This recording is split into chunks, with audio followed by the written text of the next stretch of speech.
You see, in life, we often think of a setback as something final. We treat it like a full stop, a dead end, a sign that maybe we're not meant for the thing we desire. But I want you to consider something for a moment, not from a place of motivation, but from a place of clarity. What if the setback is not the end, but the beginning? What if it's not there to stop you, but to prepare you? Let's take a simple example from nature. A seed, before it becomes a tree, first has to be buried. In that moment, in the darkness, under the soil, it probably feels like everything has ended. But that burial is not the end. It's the beginning of life breaking through. Growth doesn't start when the seed sees the sun. Growth begins the moment it chooses to push through the soil. In your life, the same principle applies. The setbacks you faced, whether it's the job you lost, the relationship that ended, the business that failed, the moment you thought it was over, those weren't the end of your story. They were the beginning of your transformation. But it doesn't feel like that at the time, does it? No one tells you in that dark space, hey, this is your launch pad. They tell you to move on, to let it go, to distract yourself, but there's a deeper opportunity there if you're willing to sit with it.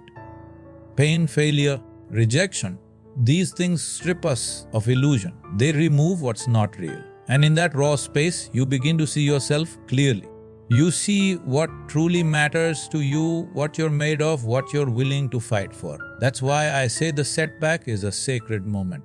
It's where life is giving you a mirror, saying, look not at the outside noise, but within. Now I know some of you might be thinking, but I've had setback after setback. When does the comeback begin? And I'll tell you this, the comeback doesn't begin when things change outside of you. It begins the moment you decide that the setback will not define you. It begins with a choice, a decision that says, I'm not done. That's the moment the soil breaks. The truth is, some of the most extraordinary people you've ever heard of, whether in business, sports, the arts, they've all hit a wall at some point. But what separated them from everyone else wasn't talent, it wasn't luck, it wasn't even timing. It was their ability to look at the setback and say, this isn't where it ends. This is where I turn it around, and not in a dramatic movie scene kind of way. In small, everyday choices. Waking up again, trying again, learning, falling, getting up again. There's a rhythm to life that most people miss. We want the rise, the highlight reel, the triumph. But life works in cycles. Just like the tide comes in and out, just like night follows day, your life will have seasons. And just because you're in winter right now doesn't mean spring isn't coming. But you've got to endure the cold, nurture your roots, protect your energy, and believe in the process. Not hope blindly, but believe groundedly. Because you've seen yourself come back before. You've been through hard things before. This is just another layer of your evolution. And if you really pay attention, you'll notice that the setback actually gave you something.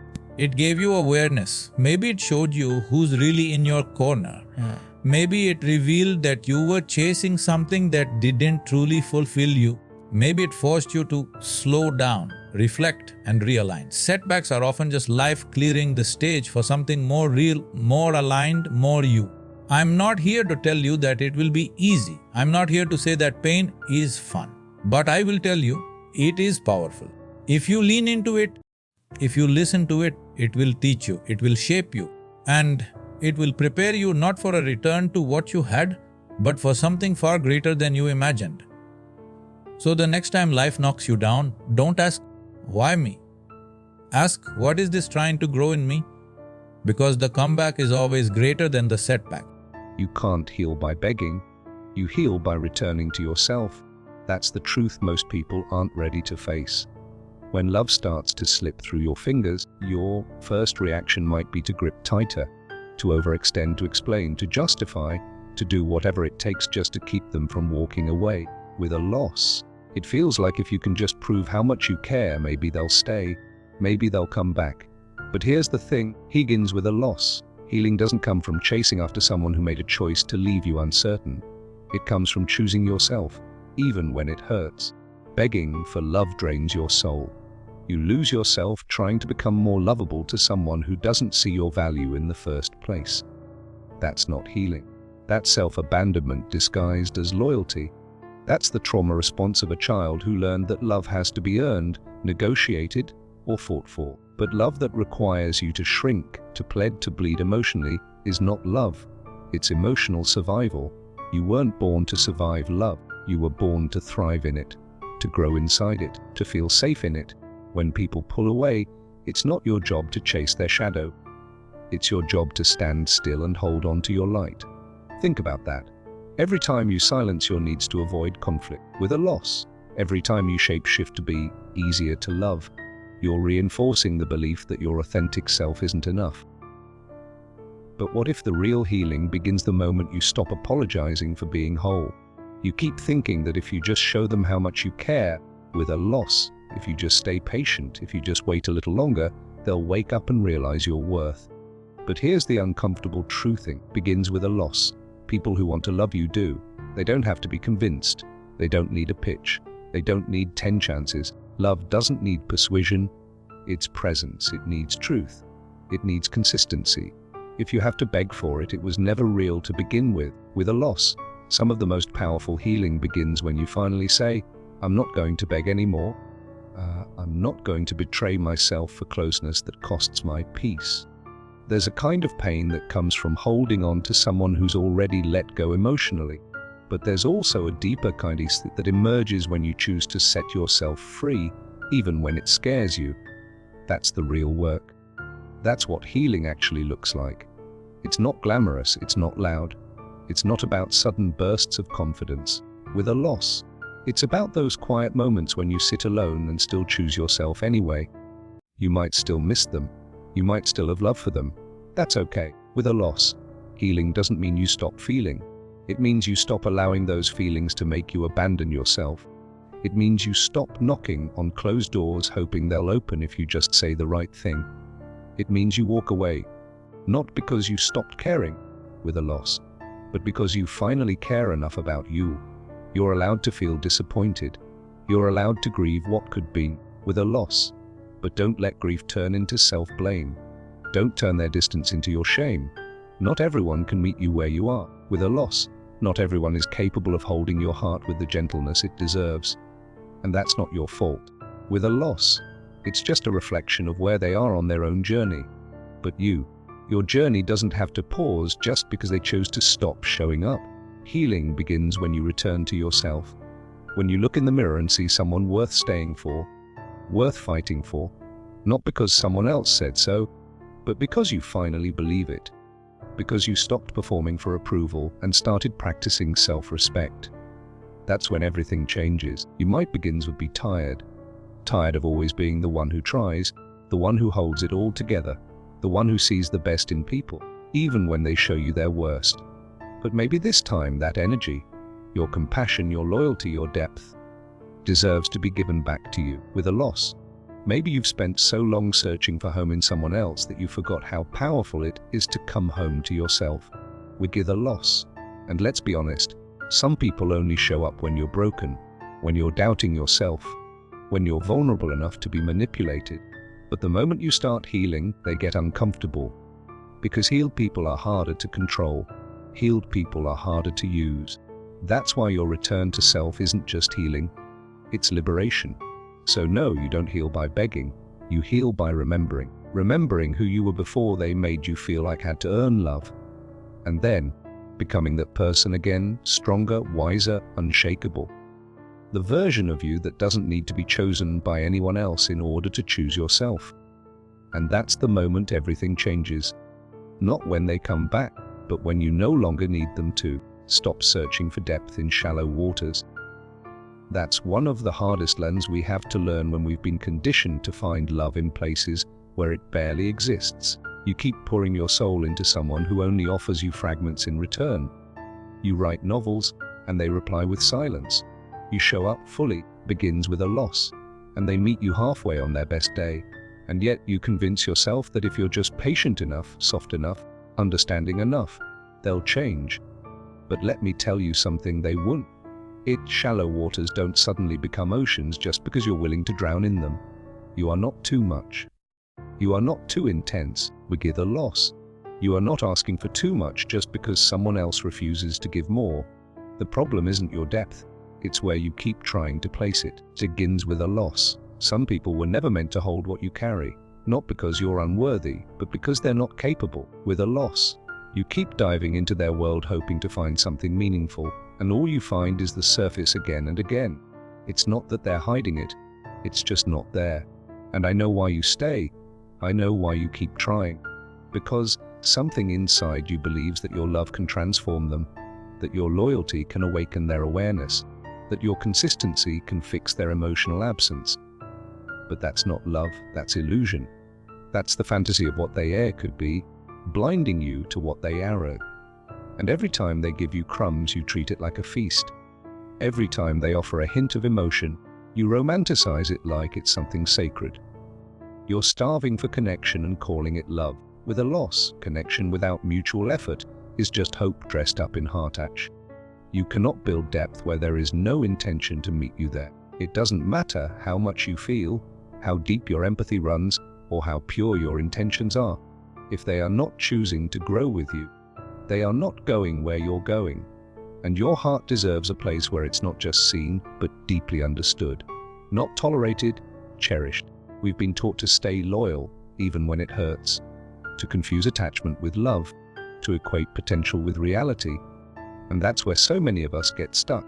We keep seeing the you best version of them instead of the you present version. But if the best of them only exists in your imagination, then who are you really loving? And more importantly, what part of you is settling for a love that doesn't fully show up? With a loss, it's not your responsibility to teach someone how to value what they're not ready to receive.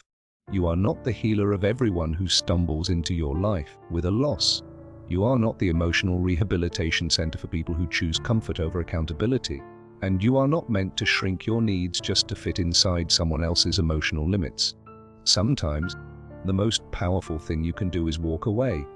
Not out of bitterness, but out of respect for your own depth. Because the longer you try to swim in shallow waters with a loss, the more you forget that you're built for oceans.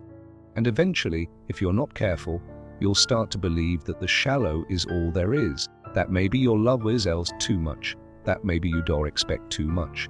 And that lie is how you lose yourself. Let me tell you this, your depth is not a weakness. It's your strength. It's what makes you magnetic, real, grounded.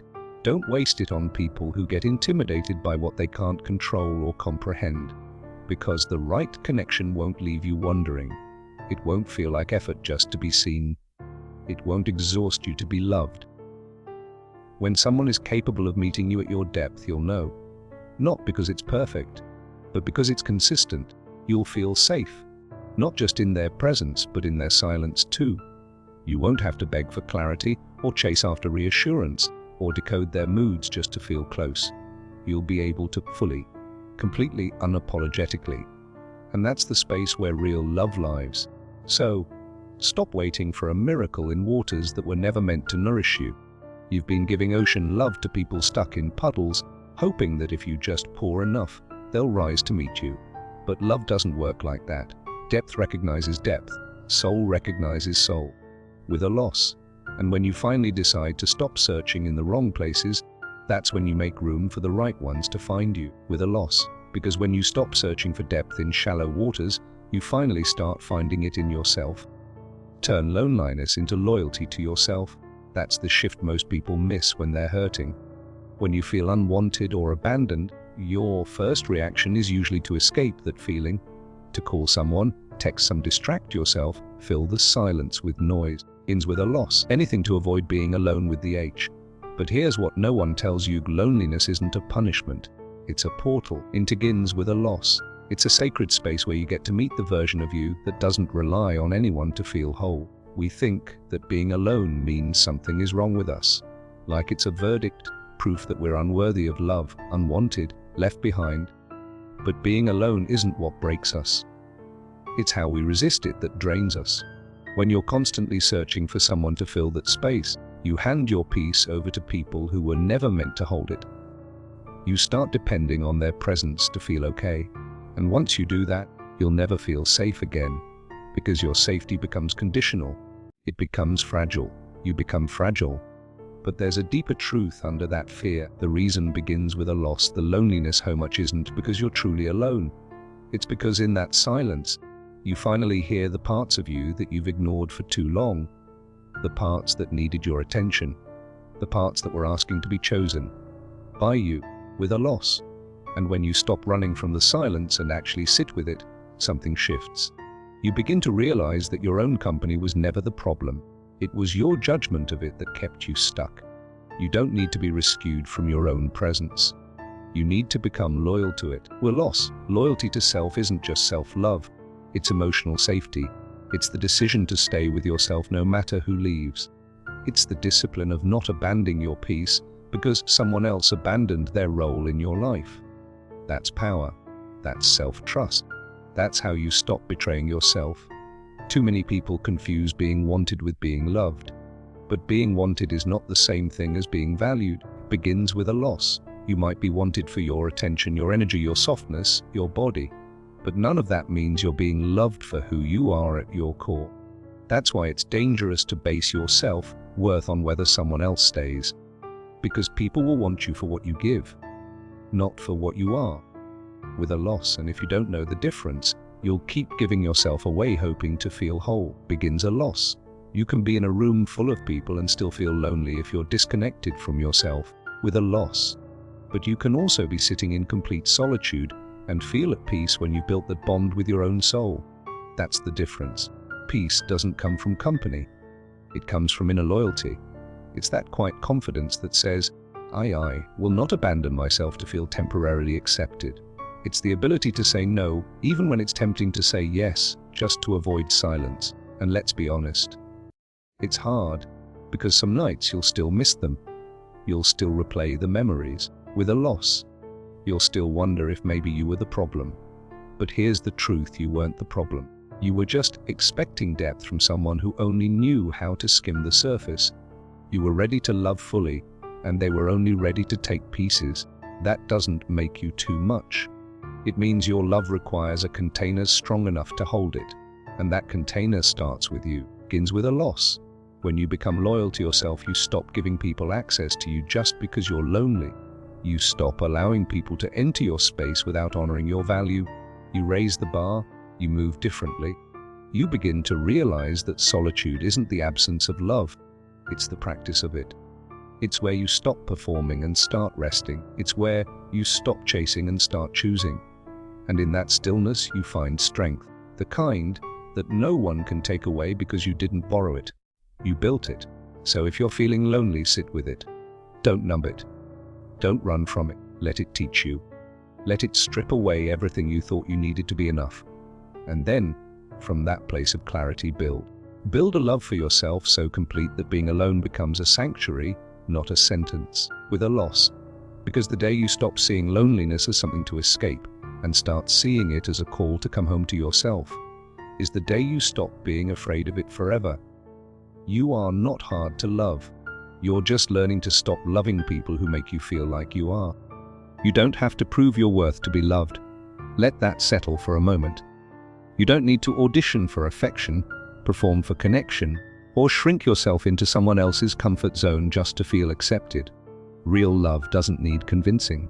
And yet, so many of us are stuck in that pattern, trying to be good enough, impressive enough, agreeable enough, thinking that if we just do everything right, someone will finally choose us, finally stay, finally love us the way we've always needed. But that mindset doesn't come from confidence, it comes from a wound. Somewhere along the way you were taught, maybe subtly, maybe violently, that love had to be earned, that your worth was tied to what you could do for others. Be easy, be quiet, be helpful. Don't be a burden, don't be too emotional, don't ask for too much. And slowly you internalized a dangerous lie, that your value comes from your usefulness, not your existence. But what happens when you spend your whole life trying to be lovable instead of believing that you already are? You lose touch with yourself. You start outsourcing your worth. You wait for validation. You live in anxiety measuring your enoughness by how people respond to you. And even when someone does love you, it never feels safe because deep down, you're still afraid that if you stop performing, they'll leave. This is why healing is so uncomfortable, Because it forces you to unlearn all the ways you were taught to earn love. It asks you to let go of the coping strategies that once protected you, people pleasing over giving, emotional caretaking, and realize that love rooted in performance is not love at all, it's dependence. And dependence masquerading as connection always ends in disappointment. You weren't put on this earth to make everyone else comfortable while you suffer in silence. You weren't made to tolerate mistreatment just to feel close to someone. You don't have to twist yourself into knots to be enough for someone who doesn't even know how to receive real love. You are not a product. You are a person. You are a soul, and your value is intrinsic. It doesn't rise or fall based on who accepts or rejects you. Think about how many times you've sacrificed your own needs just to keep the peace. How many times you've silenced your truth to avoid being too much. How many times you've apologized for simply having feelings. That's not love, that's survival. And you deserve better than that. You deserve relationships where your boundaries are respected, not tested. Where your vulnerability is met with empathy, not manipulation. Where your presence is appreciated, not exploited. You don't need to hustle for your own worth. The people who are meant for you will not require that. They will not put you in emotional debt and ask you to prove your way into their heart. They will show up. They will choose you without hesitation, without confusion. But before they do, you need to choose you first. And here's the paradox side. The more you stop trying to prove your worth, the more powerful you become. Because suddenly, you're not chasing love, you're attracting it.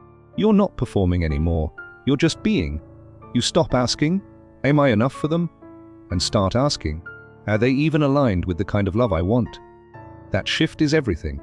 When you stand in your truth, fully, unapologetically, you filter out the ones who only wanted the version of you they could control. You stop entertaining situations that make you doubt your value. You begin to trust that the right people don't need to be impressed. They just need to feel your presence, your sincerity, your soul. And that's not something you can fake. That's not something you can force. That's something that flows naturally when you stop trying to earn love and start embodying it. So if you've been trying to prove you're worthy, pause. Look at yourself not through the eyes of someone who couldn't love you, but through your own. You are not unworthy because they couldn't see you. You are not too much because they didn't know how to handle depth. You are not hard to love because they weren't ready to love right. You don't need to convince anyone of your value. Your existence is your evidence. Healing doesn't mean pretending it never hurt. It doesn't mean waking up one day and being unaffected, indifferent, or emotionally numb. With a loss, healing means learning to feel the pain without letting it define you anymore. It means honoring what happened, honoring how deeply it affected you, and still choosing to move forward with grace instead of resentment with a loss. And that's a journey that begins with one of the most difficult things you'll ever have to do, letting go of what you wanted it to be. See, we don't always suffer because of what people did to us. Often, we suffer because of what we hoped they would do and didn't. We hold on to the image we created in our minds of how they could love us, how they could grow, how they might one day understand. But that imagined version of them was never real. With a loss, we confuse potential with reality and then break our own hearts waiting for someone to become who they're simply not capable of being. That's where the real pain lies. Not in the loss itself, but in the resistance to what is. You keep replaying the moments, wishing for different outcomes, a loss, trying to find what you could have said or done to change it. But healing doesn't come from re-editing the past. With a loss, it comes from accepting that the story didn't end the way you hoped. And that's okay. It's not a failure. It's not a reflection of your worth. It's just part of your becoming. Letting go is not giving up. It's not weakness. It's courage. It's the decision to stop tying your joy to someone else's growth. To stop waiting for closure that may never come. To stop bleeding emotionally just because they were emotionally unavailable. Sometimes, with a loss, the closure you need is in realizing they were never going to meet you where you were. They were never going to choose the kind of love you were offering, and begins with a loss. And your healing begins the moment you stop trying to make sense of their silence and start listening to your own voice again. You have to stop expecting peace from the same place that broke your spirit. Because every time you reach back for someone who let you down, you delay your own return to wholeness. Every time you reread the old messages or revisit old memories looking for signs, you're reopening wounds that are begging to close, with a loss. And the truth is, healing requires you to stop looking for answers in people who were only ever meant to be lessons. There's beauty in what broke you, not in the pain itself, but in what it woke up inside you. Pain has a way of revealing who you really are beneath the surface. It strips away the noise, the illusions, the attachments. And all you're left with is raw truth. You learn how strong you are not because everything worked out, but because it didn't, with a loss, and still breathing, still standing, still capable of loving, even when it's hard. That's the power of healing. It turns your wounds into wisdom. It turns your longing into loyalty to self. It teaches you to stop begging for love in places that demand your silence. With a often the more you heal, the less you tolerate anything that feels like emotional begging. You begin to protect your peace like it's sacred, because it is, and let's not pretend that healing is linear or easy. It comes in waves. Some days you'll feel like you've moved on. Other days, a scent, a song, a memory, will drag you right back to the H. That's not regression. It's part of the process. The over begins with a loss. You're not starting over every time you feel the pain. You're just meeting another layer of yourself that's asking to be seen, held, and released. Real healing is quiet. It happens in the moments when you choose not to send the message. When you sit with the urge to reach out and instead reach inward. When you allow yourself to grieve not just the person, but the illusion, the hope, the dream that didn't come true.